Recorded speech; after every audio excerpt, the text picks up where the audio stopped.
Hello students, welcome again to Edupedia. अगर आपने इनसे पहले इस चैप्टर के बाकी वीडियोस नहीं देखे हैं तो बहुत ही बेसिक तरीके से जानने के लिए या फिर मैथ सिलेबस पढ़ने के लिए आप प्लेलिस्ट में जा सकते हैं और पूरा एक एक चैप्टर आपका बहुत ही क्लियर तरीके से समझाया गया वो आप पढ़ सकते हैं। ओके, आज के टॉपिक में हम पढ़ने वाले हैं लेटेंट हीट क्या होता है और उसके क्या क्या टाइप्स होते हैं। तो आइए समझते हैं लेटेंट हीट। लेटेंट हीट क्या होता है, इससे पहले एक एग्जांपल को समझते हैं। जरा उस एग्जांपल को पकड़ेंगे तो लेटेंट हीट बहुत अच्छे से समझ में आएगा। आइए देखते हैं।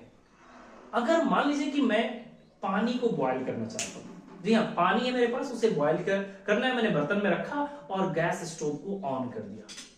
क्या होगा अब इसके बाद कहीं ना कहीं मैं हीट सप्लाई कर रहा हूं, राइट। गैस स्टोव को ऑन कर दिया मतलब हीट अप्लाई कर रहा हूं, और जैसे ही हीट अप्लाई हो रहा है क्या होगा, टेम्परेचर बढ़ना इंक्रीज होगा। पानी का टेम्परेचर 20 से 30, 30 से 40, 40 50, 50 से 60, 60 से 70, 70 से 80, 80 से 90 और फिर 100। ठीक है ना। तो टेम्परेचर बढ़ रहा है, 100 डिग्री सेल्सियस पहुंचेगा टेम्परेचर, पानी खौलेगा। क्या अब मैं गैस स्टोव को ऑफ तो नहीं कर रहा, अभी भी ऑन रखा हूं, तो हीट सप्लाई कर रहा हूं, है ना। पानी खौल रहा है, मैं हीट सप्लाई कर रहा हूं, तो क्या अब पानी का टेम्परेचर 100 से बढ़कर 105, 110, 120 भी होगा क्या? नहीं होगा। जी हाँ, नहीं होगा। अब वो 100 से ऊपर नहीं जाने वाला। ठीक है ना। जब मैं हीट को अप्लाई कर रहा हूं लेकिन उसके बावजूद वो टेम्परेचर नहीं इंक्रीज करेगा। जी हाँ, टेम्परेचर हीट नहीं इंक्रीज करेगा। पानी, water can not have temperature more than 100 degree Celsius. समझ आ रही बात ना? Yes, it can have more heat. जो मैं लगातार हीट दे रहा हूं ना, मैं लगातार हीट दे रहा हूं, energy can never be created not be destroyed. वो हीट जाएगा कहां? ऑब्वियसली उसी के पास जा रहा है। हीट जा रहा है बस, मगर टेम्परेचर नहीं बढ़ रहा। हीट सप्लाई हो रही है, टेम्परेचर नहीं बढ़ रहा। तो इसी हीट को लेटेंट हीट कहते हैं भाई, छिपा हुआ हीट, जो क्या करेगा, वो स्टेट ऑफ मैटर को चेंज करेगा, पानी को गैस के फॉर्म में कन्वर्ट करेगा। यही एक्स्ट्रा हीट जो है वो स्टेट ऑफ मैटर को चेंज कर रहा है भाई, लिक्विड से गैस में कन्वर्ट कर रहा है, टेम्परेचर को बिना बढ़ाए। वही हीट, जी हाँ वही हीट, मैं उसी हीट की तो बात कर रहा हूं, वही हीट जो बिना टेम्परेचर को चेंज किए, जी हाँ बिना टेम्परेचर को चेंज किए जो स्टेट ऑफ मैटर को चेंज कर रहा है, उसी को लेटेंट हीट कहा जाता है। ठीक है ना। एक और एग्जांपल समझते हैं। मान लीजिए बर्फ है मेरे पास, बर्फ, आइस है, उसे पिघलाना है। उस आइस का टेम्परेचर -20 डिग्री सेल्सियस है भाई, है ना। -20 डिग्री सेल्सियस पे आइस है, मैं इसे पिघलाना है, हीट करूंगा, गर्म करूंगा। उसका टेम्परेचर 15 हुआ, -15, ठीक है, -15 हुआ, -10 हुआ, -5 हुआ, 0 हुआ, पिघलना शुरू हो गया। मैं लगातार हीट दे रहा हूं, क्या बर्फ का टेम्परेचर 0 से बढ़कर 1 हो जाएगा, 2 हो जाएगा, 3 हो जाएगा? नहीं होगा। उसका टेम्परेचर अब 0 से नहीं बढ़ सकता, वो पिघलना शुरू हो जाएगा। लेकिन मैं तो लगातार हीट दे रहा हूं ना भाई।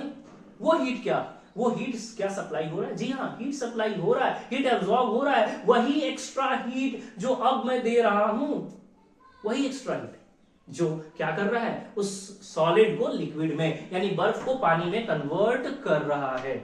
तो टेम्परेचर नहीं बढ़ रहा, टेम्परेचर अभी भी 0 डिग्री सेल्सियस ही रह रहा है, मगर हीट सप्लाई, हीट एब्जॉर्ब हो रहा है उसके अंदर। समझ रही बात ना।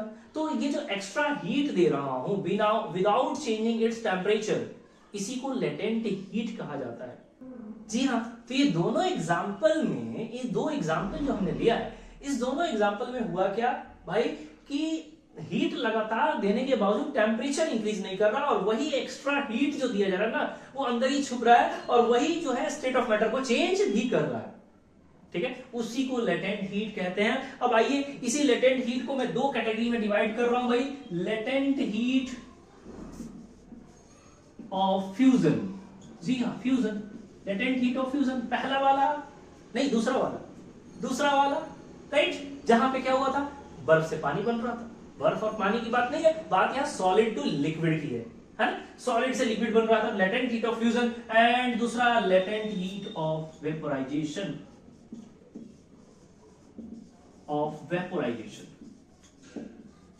ठीक है ना। वेपोराइजेशन, 2 तरह का लेटेंट हीट हो गया भाई।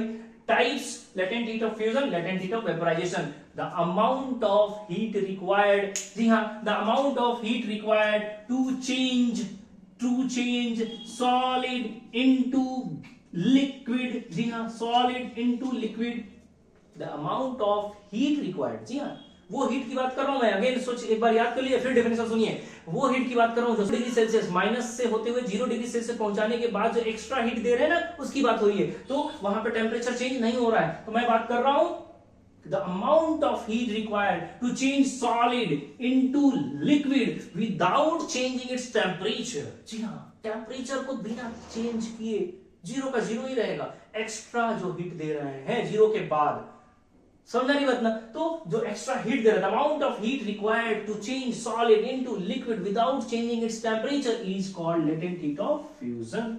जी हाँ, इसी को लेटेंट हीट ऑफ फ्यूजन कहते हैं, ठीक है ना।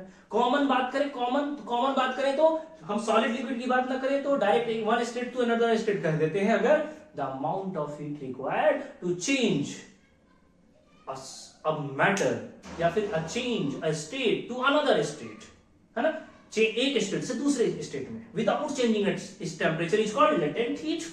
And the amount of heat required to change solid into liquid without changing its temperature is called latent heat of fusion। क्योंकि हम स्पेसिफिक हो गए, हम कहीं पे solid into liquid पे स्पेसिफिक हो गए, यहाँ पे हम डायरेक्ट कह दिए किसी एक स्टेट से दूसरे स्टेट। क्यों? क्योंकि उसमें ये भी आ गया क्या भाई, the amount of heat required to change liquid into gas। जी हाँ, liquid into gas without changing its temperature।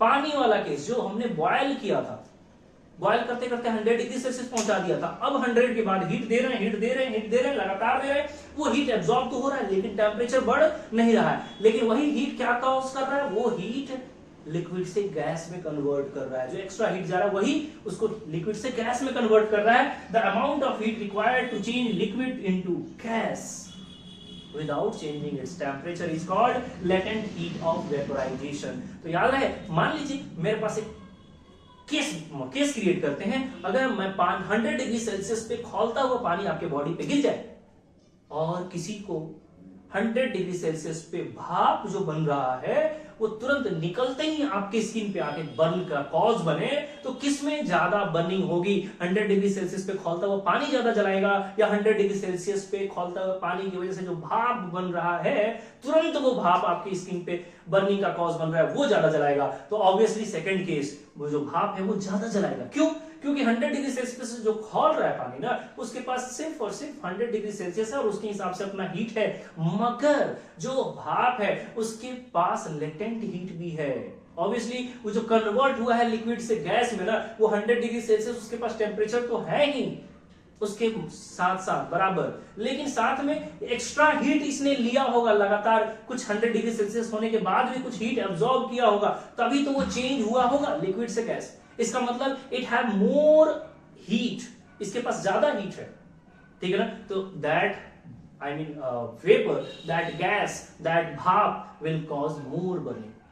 तो उम्मीद है लेटेंट हीट समझ में आया, latent heat of fusion and latent heat of vaporisation आपको समझ में आया। अगर समझ में आया तो चैनल को सब्सक्राइब कीजिए, अपने दोस्तों तक शेयर कीजिए, अपने क्लासमेट, स्कूलमेट तक शेयर कीजिए। मेरा मोटिवेशन बनाए रखिए ताकि पूरे सिलेबस को ऐसे ही, आपके मैथ्स के, आपके साइंस के पूरी सिलेबस को ऐसे ही चैप्टर वाइज, टॉपिक वाइज बिल्कुल तोड़ के बेसिक तरीके से आपको समझा सकूं और आपको अच्छा से अच्छा स्टूडेंट बना सकूं।